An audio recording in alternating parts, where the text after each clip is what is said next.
اور پاکستان کچھ میدان میں آگے آ چکا ہے، اس میں نئی نئی اکتشافات میں اس کو اور آگے نہ چاہیے آپ، کیونکہ یہ اسی دوسرے مطلب کا یہ آپ سے متعلق ہے.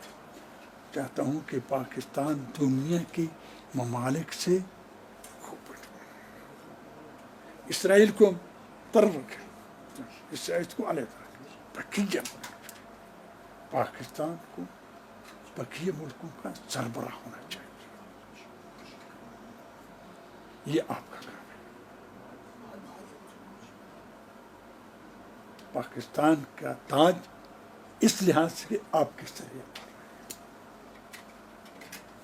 انشاءاللہ آپ اپنی فکر اور اپنی عقل اور اپنی ویلے کوشش کے ساتھ پاکستان کو اس مقام تک لے جائیں گے جس کا یہ پاکستان مستحق ہے. میں نے یہاں بیٹھ کر پاکستان کا نام خدا نے نہیں، میں نے نہیں، مولا نے، خدا نے مجھے شرف دیا ہے کہ تاریخ میں حوزہ علمیہ میں پہلا مرجع بر صغیر تاریخ، یہ خدا نے مجھے، آپ بھی وزیر خارجہ کی حیثیت سے پاکستان کے لیے کچھ کام کرتے ہیں. مجھے پاکستان بہت پیارا ہے، بہت پیارا ہے، بہت پیارا ہے. اس لیے آپ سے یہ گزارش کر رہا ہوں، انشاءاللہ آپ اس گزارش کو زیر نظر رکھیں. بسم اللہ الرحمن الرحیم. بسم اللہ الرحمن الرحیم. سب سے پہلے تو حضرت میں آپ کا بے حد مشکور ہوں کہ آپ نے اپنی مصروفیات میں سے وقت نکالا اور مجھے اجازت دی کہ میں آپ کے ہاں حاضری دے سکوں. اس کے بعد مجھے یہ کہنے کی اجازت دیجیے کہ آپ کی پاکستان سے جو محبت کا آپ نے اظہار کیا ہے اس کو سامنے رکھتے ہوئے مجھے یہ کہنے کی اجازت دیجیے کہ ہمیں آپ پر فخر ہے. آپ نے اپنی علم اور اپنی ریاضت سے اور اپنی محنت سے جو علمی مقام حاصل کیا ہے، مجھے کچھ اس کا علم تو تھا غائبانہ طور پر، آپ سے ملاقات نہیں تھی، غائبانہ تعارف تھا مجھے آپ کی شخصیت کا اور آپ کی دینی خدمات کا علم تھا.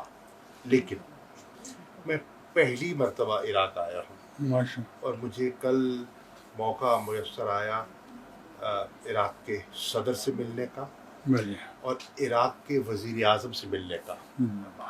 دونوں نے جب ان کے علم میں آیا کہ میں آپ کے ہاں حاضر ہو رہا ہوں تو دونوں نے کیا کہا کہ ہمارا سلام پیش کیجیے گا آپ کو.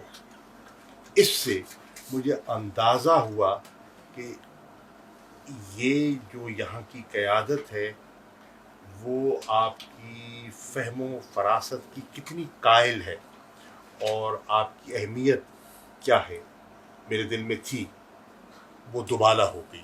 ایک تو بحثیت یہ خدا کی رحمت ہے، بے شک بے شک خدا کی بے شک خدا کی رحمت ہے.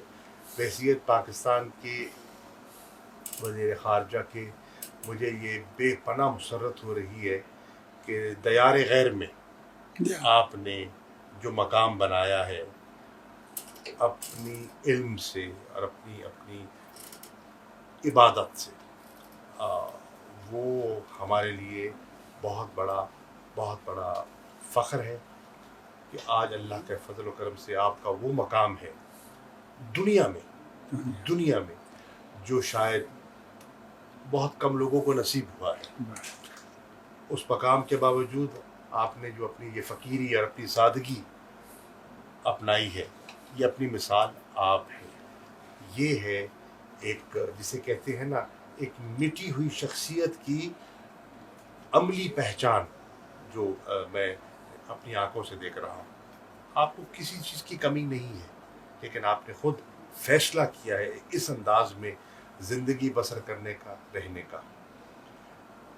دو آپ کے پیغامات مجھے ملے اور میں عرض کرنا چاہوں گا. آپ نے فرمایا تھا کہ پاکستان کے زائرین کے لیے جو آتے ہیں کچھ کیا جائے. آپ کو یہ جان کر خوشی ہوگی کہ وزیر اعظم عمران خان صاحب کی سربراہی میں کابینہ نے اس پر غور کیا.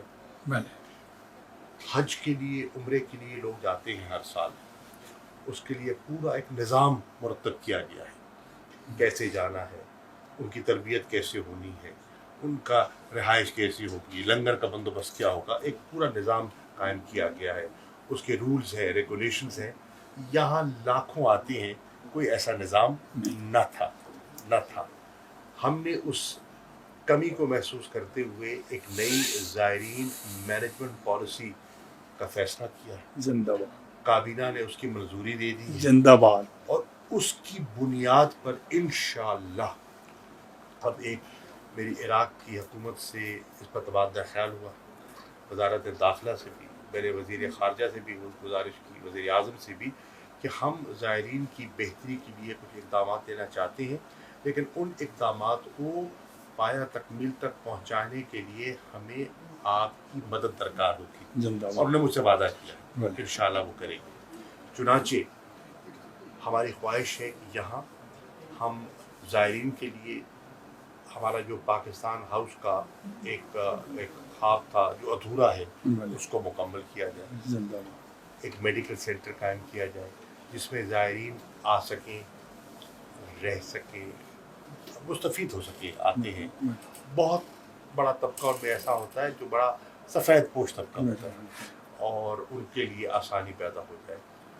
میری خواہش ہے، کل میری کربلا کے گورنر سے ملاقات بھی ہوئی کہ یہاں ہماری اب اس وقت 2 لاکھ کے قریب لگ بھگ پاکستانی آتے ہیں. ہماری جو لوگوں کی تڑپ ہے اس کو سامنے رکھتے ہوئے اگر ویزا کی آسانی پیدا ہو جائے تو تعداد بہت بڑھ سکتی ہے. مجھ سے انہوں نے وعدہ کیا ہے کہ انشاءاللہ ویزوں کی جو کمی تھی اور جو دقت تھی اس کو آسان کر دیں گے، ویزے عام کر دیں گے، اور انشاءاللہ آپ دیکھیں گے پاکستانیوں کی یہاں ایک بہار ہوگی جو زیارات کے لیے آئیں گے اور اپنے عقائد کے مطابق یہاں حاضری دیں گے. تو انشاءاللہ یہ ایک پیش رفت ہے. میری خواہش ہے کہ یہاں ہم ایک اپنا کانسلیٹ بھی قائم کریں. ہمارا کانسلیٹ کیونکہ بہت بڑی، مجھے لگتا ہے کہ آنے والے دنوں میں انٹرنیشنل ایئرپورٹ بن رہا ہے کربلا میں، تو اس سے بھی آسانیاں پیدا ہو جائیں گی زائرین کے لیے. تو ہمیں ایک کانسلیٹ کی ضرورت ہے. میں انشاءاللہ وزیر اعظم سے، کابینہ سے، دفتر خارجہ میں اس کو لے کر جاؤں گا کہ اس سہولت کو بھی ہم کیسے بہتر کر سکتے ہیں. تو یہ انشاءاللہ جو آپ کا حکم تھا اس کی تعمیل ہوگی.